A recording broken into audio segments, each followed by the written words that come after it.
जय जगन्नाथ मोर छोटिया ब्लॉगटी को आपण मानक स्वागत। तो आज आम जाइलु कटकर बांकी माँ चर्चिका मंदिर। से मंदिर विषय तो बहुत पौराणिक कथा अच्छी, तो आपण मैंने अल्प बहुत किसी जानी थे। तो आम सेठारे केमती माँ को दर्शन कलु आसतु देखिए ये वीडियो माध्यम। मंदिर परिवेश तो बहुत बढ़िया। मंदिर में पहुँची आमको शांति अनुभव है। तो माँ आगे निजर मन कथा मनस्कामना कहलु तो माँ निश्चय दुख दूर करती और जहाँ भी मन में आशा अच्छी माँ निश्चय पूरा करती।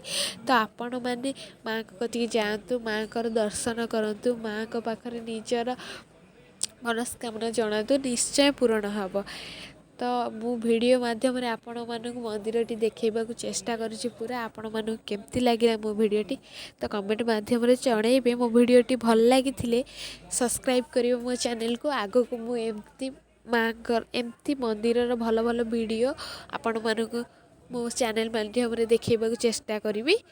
थैंक यू फॉर मो वीडियो देखि, थैंक यू फॉर वाचिंग।